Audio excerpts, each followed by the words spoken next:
इधर ध्यान दो, ठीक है। हाँ देख, एक वर्ड होता है, एक मीनिंग होता है, ठीक है। इसका मीनिंग अभी जरूरत नहीं पड़ा तो मैंने समझाया, अब समझाना पड़ेगा। देखो, समाकलन और अवकलन दो अलग अलग चीजें होती हैं, ठीक है। इसको मैं कभी जनरल भाषा में आप लोग को एक्सप्लेन नहीं किया कि क्या होता है, कभी एक्सप्लेन किया था क्या? नहीं। आप ध्यान देना, मार्केट में कभी सब्जी, टमाटर, आलू ऐसी चीजें खरीदने के लिए गया? नहीं गया? कभी नहीं गया? एनीवन?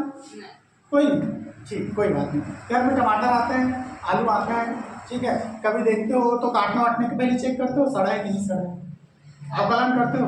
अगर 1 किलो भी टमाटर है तो भी देखते हो नहीं, पलट करके हाँ ये अच्छा है, ये अच्छा है, ऐसा कि कुछ भी कीड़ा वीड़ा से काट के बना देते हो, नहीं, चेक करते हो, ठीक है। हाँ, तो क्या होता है बेटा, चीजों को हम लोग क्या करते हैं, सेपरेट सेपरेट अगर चीजों को क्या करते हैं, अवकलन करते हैं, मतलब देखते हैं ध्यान से, उसको क्या करते हैं, निरीक्षण करते हैं चीजों का, ठीक है। तो चीजों का सेपरेट सेपरेट निरीक्षण करना क्या कहलाता है, अवकलन, ठीक है। चीजों का सेपरेट सेपरेट निरीक्षण करना क्या कहलाता है, अवकलन। अब दूसरी चीज होती है, देखिए ठीक है, यहाँ पर क्या होता है, मान के चलिए 1 2 3 4 टमाटर, सबको सेपरेट सेपरेट देखे आप तो क्या कहलाएगा, अवकलन। इवन सेब वेब भी खरीदने जाते हैं मार्केट में, हम लोग चेक करते हैं एक उठा उठा के, क्योंकि सही है कि नहीं, हाँ अच्छा है, छाट के टोकरी में डालते जाते हैं, अच्छा है, छाट छाट के टोकरी में जाते हैं। इवन सब्जी मंडी में अवकलन का बेस्ट एग्जाम्पल देखने को मिलता है, ठीक है। भाटा हुआ टमाटर जो भी आप करते हो, उठा उठा के छाट छाट के डालते हो ना, फिर उसको तौलने के लिए देते हो, फिर वो तौल के आपको देता है, तो ये किसका एग्जाम्पल है, अवकलन। समाकलन कैसे करते हैं, ठीक है। इवन देखना, खाना बनाते हो, एनीवन, कोई भी बनाते हो, ठीक है। चावल कैसे पक गया है, कैसे पता चलता है, छू के पता चलता है। अब मेरे को बताओ, हाँ कई लोग बिना छू बता देते हैं, अब मेरे को बताओ, क्या सारे चावल को टच करते हो क्या? नहीं। एक चावल उठाया, एक चावल से क्या पता चल जाता है कि उस पतीले में रखा हुआ सारा चावल पक चुका है, ठीक है। तो किसी एक चीज का क्या करते हैं हम लोग, एक छोटी सी चीज को अगर अंदाजा लगा के, छोटी सी चीज से आपको क्या पता चल जाए, अब बहुत सारी चीजों का समेशन, मतलब कि बहुत सारी चीजों को क्या कर रहे हैं हम लोग, समाकलन, समाकल कर पा रहे हैं, तो उन चीजों को हम लोग क्या बोलते हैं, समाकलन बोलते हैं, ठीक है। मतलब बहुत सारे चीजों का छोटा छोटा अवकलन नहीं करना पड़ता है हम लोग को, ठीक है। अगर सेपरेट सेपरेट किसी चीजों को हम लोग देखते हैं तो उसको हम लोग अवकलन बोलते हैं, लेकिन बहुत सारी चीजों का हम लोग अवकलन करना हो तो उसके लिए हम समाकलन इस्तेमाल करते हैं, जिसके लिए क्या करते हैं, एक छोटा सा चावल उठा के भी अगर देखें तो समझ में आ जाता है कि पूरा पतीला पक चुका है, तो वो क्या एग्जाम्पल है, समाकलन के एग्जाम्पल, ठीक है। तो ये होता है समाकलन, ठीक है। ये ऐसा पतीला बना लेंगे, इसमें छोटे छोटे बहुत सारे इसमें हाँ बता थोड़ा बता, ठीक है। अब देखो, समाकलन का मतलब क्या हो गया, बहुत सारे छोटे छोटे चीजों को हम लोग क्या बोलते हैं, छोटे छोटे चीजों को अगर कंप्लीट रूप से दर्शाना हो तो हम किसका इस्तेमाल करते हैं, समाकलन का इस्तेमाल करते हैं, ठीक है। अब मैं यहाँ पे ध्यान से जो बोल रहा हूँ बड़ी सुनना, यहाँ पर क्या माने हम लोग, मानव को ढृण पिंड एन कणों से मिलकर बना हुआ है, ठीक है। ये एन कण क्या है बेटा, जो छोटे छोटे छोटे छोटे सारे कण है, सभी के सभी क्या है, एन कण है, छोटे छोटे, ठीक है। तब उनके द्रव्यमान केंद्र की स्थिति के लिए आप लोग आरसी में दर्शाते थे, ये आपको पहले से पता हो गया फॉर्मूला होता है। अब ध्यान देना, यदि पिंड को अत्यंत सूक्ष्म कणों से मिलकर बना हुआ माना जाए, ठीक है, मैं मान के चल रहा हूँ ये जो पिंड है ये बहुत छोटे छोटे कणों से मिलकर बना होता है, बिल्कुल नगण्य कण है, जिसे हम लोग सामान्य आंखों से नहीं देख सकते, ठीक है। बहुत छोटे छोटे कण होते हैं, आप इलेक्ट्रॉन प्रोटॉन न्यूट्रॉन को सामान्य आंख से देख सकते हो क्या, नहीं देख सकते, ठीक है। तो ऐसे छोटे छोटे कणों से मिलकर बना हुआ मान सकते हैं। तब मान के चल रहे हैं हम लोग, ये वाला जो बना हुआ है ना MIRI, ये क्या था, यहाँ पर हम लोग अत्यंत सूक्ष्म कण के नहीं चले थे इसको, ठीक है। किसी एक पिंड के अंदर क्या मान के चले थे, 2 1 2 3 या 4 कण की स्थिति लेकर चले थे, तो इसे सूक्ष्म कण नहीं मान के चले थे, मतलब ये क्या है, अपेक्षाकृत थोड़ा बड़ा कण है, बहुत ज्यादा सूक्ष्म कण नहीं है, ठीक है। अब मैं मान के चल रहा हूँ बहुत छोटे कण की बात करें हम लोग, तो बहुत छोटा कण मतलब कि ये क्या होता है, अगर एक कण को मैं m मानता हूं तो बहुत छोटे कण होता है, तो बहुत छोटे कण को दर्शाने के लिए आप लोग tm का इस्तेमाल करते हो, ठीक है, करते हो कि नहीं करते हो। तो यहाँ पर जब बहुत छोटे छोटे कणों के समेशन को हमको दर्शाना हो तो हम लोग समाकलन साइन का इस्तेमाल करते हैं। तो यहाँ पर तो बहुत सारा कण है, मैं dm क्या किसी एक छोटा सा कण लेके चला हूँ, dm को छोटा सा कण है, तो अगर बहुत सारे कण हुआ तो इसके लिए हम लोग को समाकलन का इस्तेमाल करना पड़ेगा। तो यहाँ पर मैं इसको दर्शाऊंगा समाकलन, ठीक है। यहाँ पर क्या लिखा हुआ है, फिर लिखूंगा बेटा, ठीक है, आप देखना आर क्या है आपका, यहाँ पे 1/m किसमें, यहाँ यहाँ पे। अभी सिर्फ इतने को ले रहे हैं, 1/m तो नीचे फार्मूले में आएगा ही, अभी सिर्फ इतने की ही बात कर रहे हैं हम लोग। ठीक है, इतने की बात लिखा हुआ देखो ना, रिपीट करते हैं सूक्ष्म गणित से बिल्कुल मालूम हो जाए तो summation of mi1 is equal to mi को हम लोग r dm के फॉर्म में लिख सकते हैं। ठीक है, तो इसका हम लोग छोटे छोटे कणों का क्या कर रहे हैं, समाकलन कर रहे हैं। मैं r को क्यों नहीं लिखा, r कण नहीं है बेटा, r क्या होता है, वस्तु का स्थिति दर्शाता है कि वस्तु कहाँ पर, वस्तु कहाँ पर है। ऐसा बनाते थे, याद करो, यहाँ से मैं वो दर्शाता था तो यहाँ पर कोई कण होता था, मान लो m कण है तो इसको आप लोग r बोलते थे ना, तो r क्या है, r किसका स्थिति सदिश है। ठीक है, तो आप बहुत छोटे छोटे r नहीं बोलोगे। ठीक है, r का होता है तो r को हम लोग क्या बोलते हैं, वस्तु का स्थिति दर्शाते हैं, तो उसके लिए। ठीक है, चलो यहाँ पर कहाँ पर आएगा, हाँ, तो यहाँ पर लिखूंगा सिग्मा mi ri को r dm से प्रतिस्थापित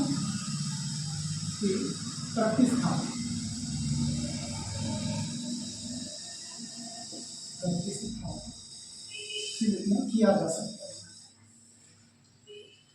ये जा सकता है।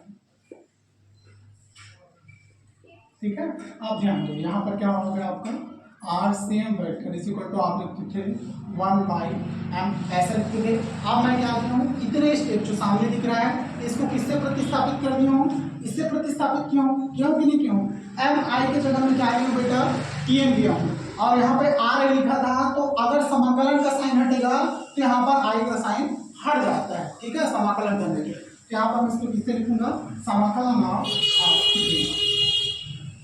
ठीक है, ऐसा लिखिए, अब ध्यान दें। चलो अब इसका क्या करते हैं हम लोग, समाकलन करते हैं। क्या हो गया रड्डी, पल्ले पड़ रहे नहीं पड़ रहे, आ रहे हैं, आधे मन से मत बोलो। ठीक है, आ रहे हैं सर कि जा रहे हैं सर। चल थोड़ा सा आगे बढ़ते हैं फिर समझ में आएगा। ठीक है, थोड़ा सा पेशेंस रखो, ये चैप्टर ऐसा ही है। ठीक है, मैं पहले बता रहा हूँ, फिजिक्स में पूरा माइंड को एक्सप्लेन करके चलोगे तब पल्ले पड़ेगा। ठीक है, यहाँ पे ऐसे ही समझाना पड़ेगा, ज़्यादा वो नहीं है। वो सारी चीज़ें भी फिर यहाँ से मैं भी सोच के आता हूँ बच्चों को कैसा समझाना है, मुझे भी समझाने में दिक्कत होती है, इसी वजह से छोटे छोटे चीज़ों को हम लोग फिर निकालते हैं। आप समाकलन का मतलब सही तरह से पता नहीं रहेगा, समझोगे कैसे समाकलन होता है, इस वजह से एक्सप्लेन किया।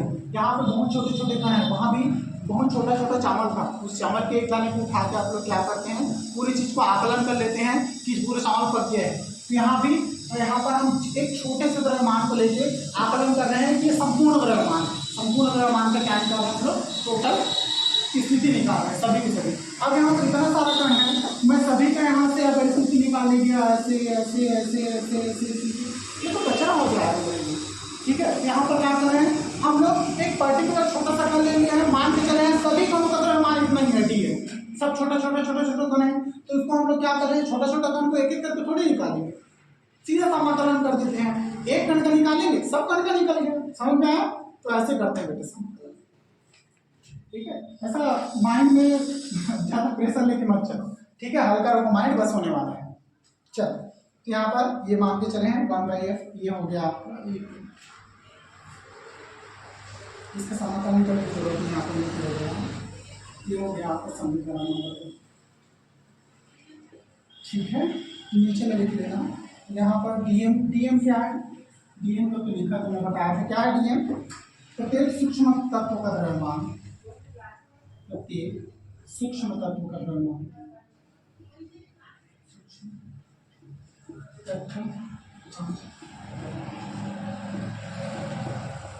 तत्व मान लिखो, तत्व वर्डिंग थोड़ा सा अलग हो जाता है ना, कण लिखोगे ज्यादा बेहतर है। ठीक है, प्रत्येक सूक्ष्म कण का द्रव्यमान है, ये समीकरण नंबर 2 है बेटा, और निकल गया है, यही ढृण पिंड के द्रव्यमान की स्थिति सदिश के लिए बन जाती है, यही ढृण पिंड। हो गया सर, हाँ हो गया,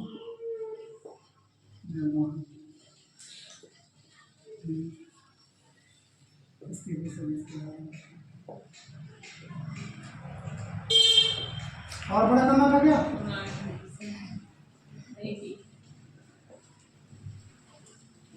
अरे बुक में थोड़ा लेंथी होता है, ऐसे ही बनाओगे इसको।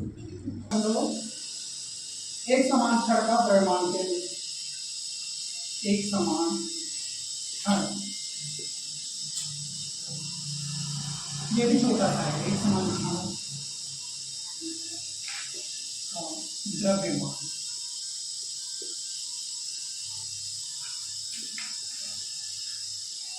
द्रव्यमान केंद्र के लिए बनेंगे। इसमें तो सभी जितना भी डायग्राम दिया उतनी को फिर नाम नहीं कोई बात नहीं, हम लोग दो ही का पढ़ेंगे, ठीक है, दो ही का सबका नहीं, ठीक है, जो पूछा जाता है और जो इम्पोर्टेंट है सब वही पढ़ेंगे। दो ही चीज को पढ़े, ड्रिफ्ट पिंड को पढ़िए। ड्रिफ्ट पिंड मतलब आप समझ में आ रहा होगा, अभी जो व्यंजक की वो क्या है, एक बॉल का है, गोला का है, ऐसा भी पूछ दिया सकता है ड्रिफ्ट पिंड की जगह क्या पूछा जा सकता है,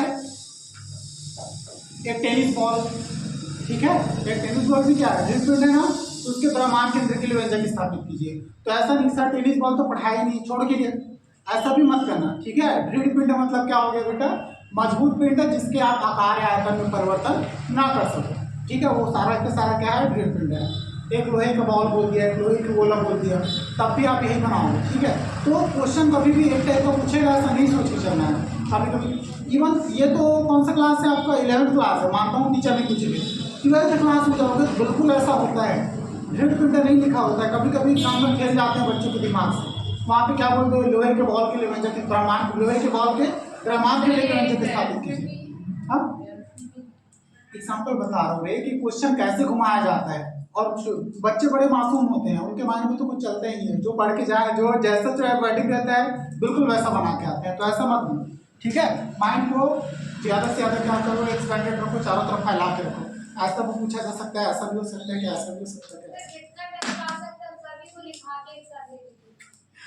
ऐसा पॉसिबल नहीं है, ठीक है, ओनली पॉसिबल है, बट सारी चीज़ें नहीं करवा सकते। हाँ छोटा छोटा चीज़ें गाइड, ठीक है, गाइड भी संपूर्ण नहीं है, आपका माइंड जितना कैपेबल है ना, उतना दुनिया की कोई चीज़ कैपेबल नहीं है। आप अगर चाहो तो माइंड में सारी चीज़ें रख सकते हैं, ठीक है। हाँ जो भी हो, अगर कोई भी क्वेश्चन ऐसा लगे ना कि मैं ये नहीं पढ़ी हूँ, या मुझे नहीं आता है, या सर ने नहीं पढ़ा है, तो बिल्कुल छोड़ना मत, क्या करना, एकदम आराम से दोबारा क्वेश्चन पढ़ना, ठीक है, बिल्कुल समझ में आएगा क्वेश्चन कहाँ से आ रहा है, तो ऐसा होता है, क्वेश्चन कभी छोड़ो मत, ठीक है।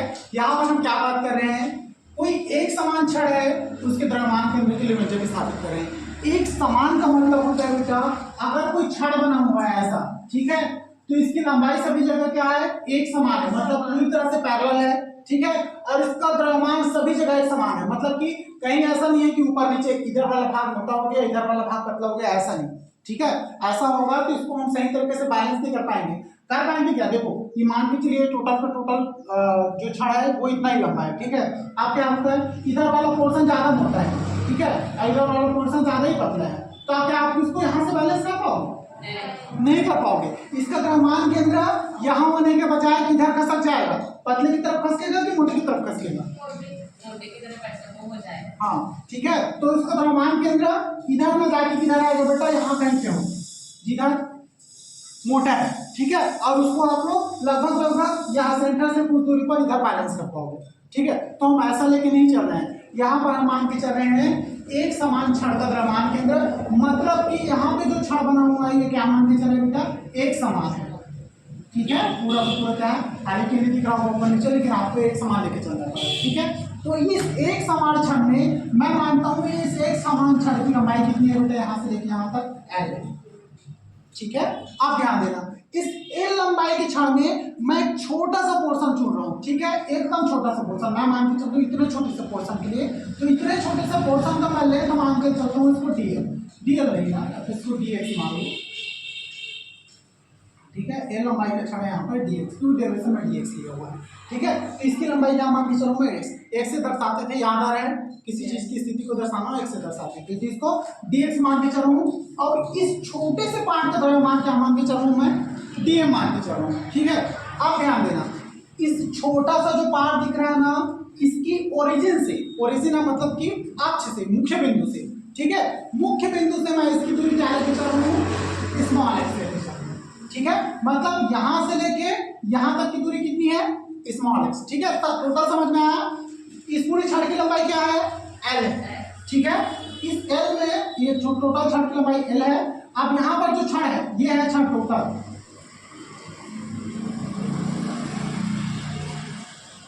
यस। तो ये छड़ है, तो इस छड़ में एक छोटा सा पार्ट ले रहा हूं, उस छोटे से पार्ट की लंबाई क्या है, dx है, उस छोटे से पार्ट का द्रव्यमान कितना है, dm है। और इस छोटे से पार्ट की अक्ष से दूरी, मतलब मूल बिंदु से दूरी क्या है, x लेके चल रहा हूं, ठीक है। आई थिंक तो डायग्राम समझ में आया। चलो अब बात करते हैं थ्योरेटिकल सेक्शन की बात, ठीक है। यहाँ पर ध्यान देना, मान लो ए भी एक क्षण है, तो यहाँ पर मैं इसको ले लेता हूँ, ये कोई मान ये ले लो, और ये क्या ले लो, बी ले लो, ठीक है। ए भी एक क्षण है, ए भी एक क्षण, मान लो ए भी एक समान पतली क्षण है जिसकी लंबाई एल है, ठीक है। इसकी लंबाई क्या है, एल है, तब द्रव्यमान क्या है, एम है।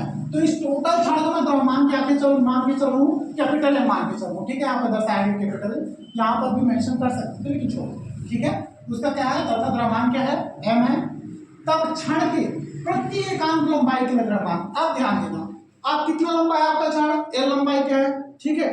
तो पूरे टोटल एल लंबाई के लिए उसका द्रव्यमान क्या है, एम है, ठीक है। पूरा लंबाई है नहीं, तो यहाँ पर कैसे लिखते हैं इसको, कैपिटल है, मतलब कि किसी वस्तु का संपूर्ण द्रव्यमान बटे वस्तु की संपूर्ण लंबाई, तो इसी को हम लोग बोलते हैं प्रति एकांक लंबाई। प्रति एकांक मतलब हर एक जगह, ठीक है। तो अगर ये वस्तु पूरा का पूरा कंप्लीट लंबा है, तो यहाँ पर इसके टोटल द्रव्यमान को लेंगे हम लोग, तो टोटल द्रव्यमान क्या है इसका, एम, और टोटल लंबाई जितनी है उसको बोलते हैं एल। तो यहाँ से प्रति एकांक निकल जाएगा, ठीक है। प्रति एकांक मतलब अब छोटा छोटा पोर्शन रहेगा, आप जितना छोटा क्या लोगे, एम लोगे, उतनी छोटी लंबाई लोगे। यहाँ पे लिया हो देखो, जितना छोटा एम लिया उतनी छोटी लंबाई, तो इससे आप प्रति एकांक को दर्शा सकते हो, ठीक है। मतलब छोटा सा एम तो उसके लिए छोटी सी लंबाई, बड़ा सा एम तो बड़ी सी लंबाई, ठीक है। तो वैसे ही रहेगा। तो यहाँ पर कितना हो गया, एम बाई एल, ठीक है। अब ध्यान देना, अगर मैं बहुत छोटे से पोर्शन की बात करूं तो एम बाई एल बड़ा सा पोर्शन है ना, छोटे से पोर्शन की बात करूं तो बहुत छोटी चीज के लिए आप डीएम से, बहुत छोटा द्रव्यमान रहेगा तो डीएम लिखते हो, और बहुत छोटी लंबाई हो तो आप एल लिखो, एल के जगह यहाँ पर क्या है, बहुत छोटा सा लंबाई लिखते हैं तो डीएक्स लिखते हैं।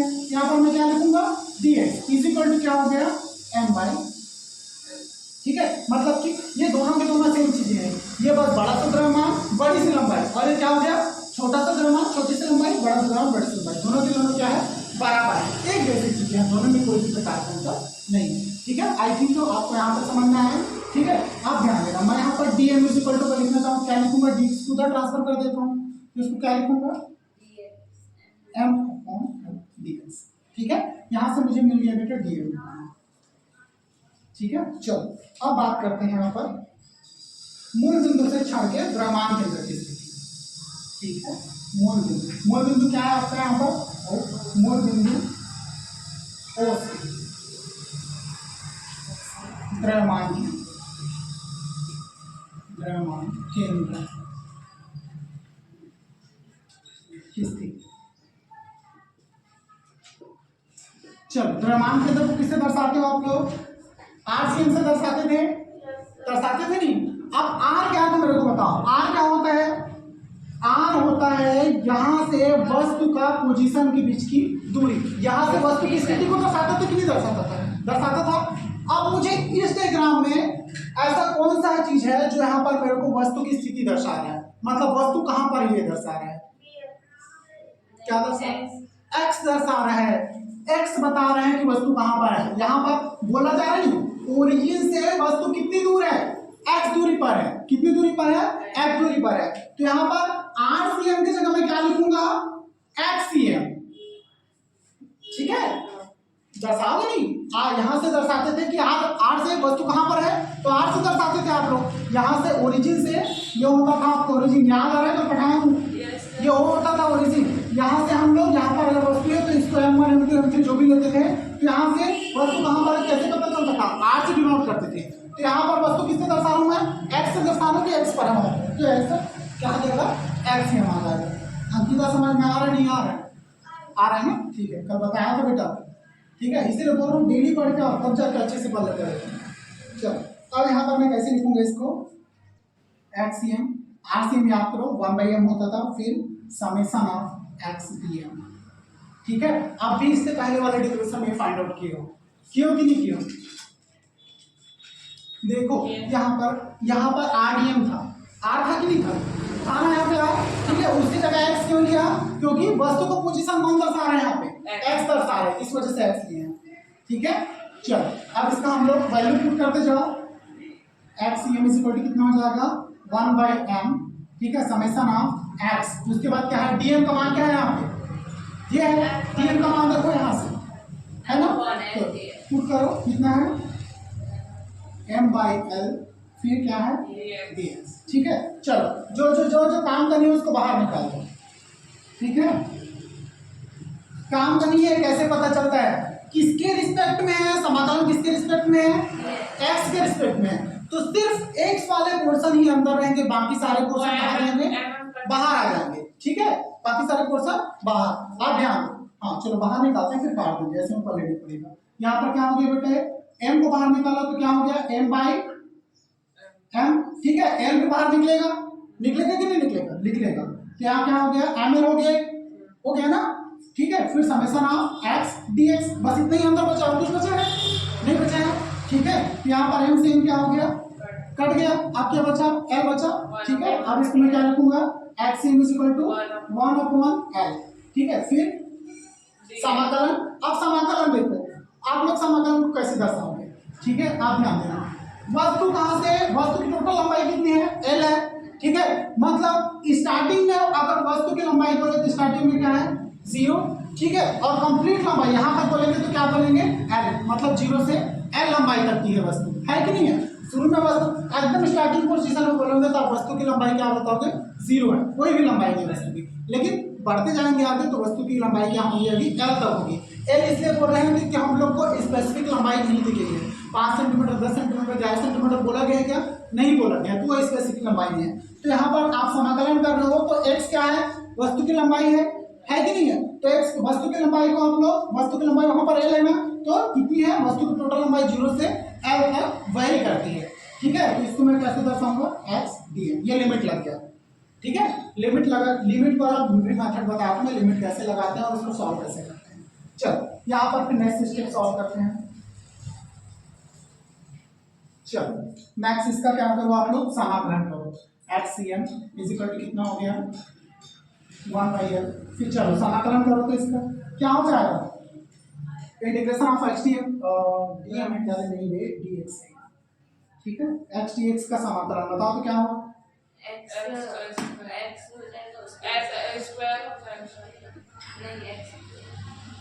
क्या बात है? तो इसका समाकलन हाँ,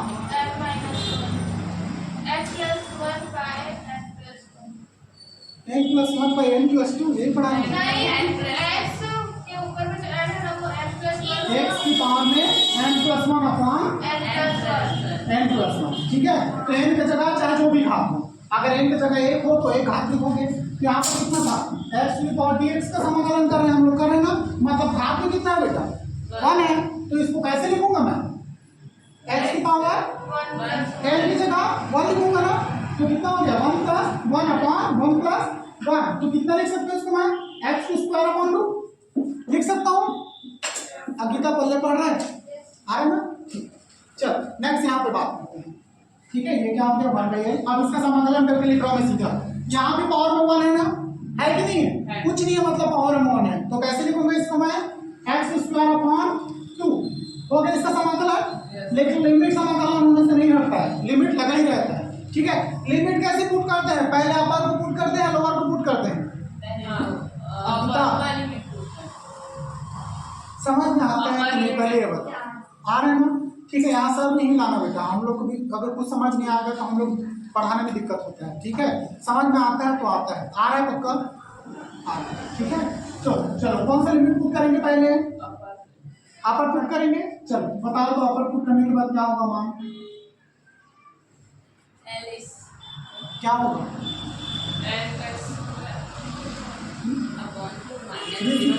मैं पूरा L² क्या होता है? अपॉन 2 माइनस फिर 0² ठीक है। समझ में आना चाहिए, नहीं तो तकलीफें बढ़ती जाएंगी लगातार, फिर क्या हो जाएगा, ये तो पूरा जीरो हो गया, इसका कोई औचित्य है नहीं। जीरो के नीचे चाहे 2 रखो, ऊपर रखो, 10 रखो, कोई मतलब नहीं है, सारा का सारा क्या हो गया जीरो। ठीक है, अब क्या हो गया, ये L²/2 सिर्फ इतना ही बचा है, तो मैं क्या करूं, इसको ऐसा लिख दूं क्या, इनटू L²/2। यहाँ पर देखो, यहाँ पर नीचे में एक L है, ऊपर में एक L है, ऊपर में 2 L है नहीं, तो दोनों के दोनों क्या हो जाएंगे, कट जाएंगे, बचा कितना L/2। ठीक है, अब यहाँ किसका निकाल रहे थे आप लोग, HCM का निकाल रहे थे, तो कितना बचा HCM इक्वल कितना हो गया L/2, ये निकल गया। ठीक है, लास्ट में बस एक आध लाइन लिख देना, चलो नहीं लिखना पड़ेगा, टेंशन मत लो। ठीक है, लिखवा देता हूँ, लेकिन मैं एक लाइन जरूरी है, वैसे भी देख के समझ में आ रहा है कि एक समान छड़ का द्रव्यमान केंद्र के लिए व्यंजक है आपका। तो एक समान छड़ का द्रव्यमान केंद्र कहाँ पे होता है, यहाँ से डेरिवेशन देके बताओ कहाँ पे होगा एक समान छड़ का द्रव्यमान केंद्र। अगर वस्तु एक समान छड़ हो तो उसका द्रव्यमान केंद्र कहाँ पे होगा, निकल गया, कहाँ में होगा केंद्र, L/2 मतलब तो टोटल लंबाई का आधे भाग में। तो भाई टोटल लंबाई का आधा भाग मतलब क्या हो गया, बीच में। तो ये लिख सकते हो, अतः क्या लिखोगे नीचे में, एक समान छड़ के द्रव्यमान केंद्र कहाँ पे होगा, बीच में होगा, मतलब उसकी लंबाई के आधे भाग में होगा, लिख लो।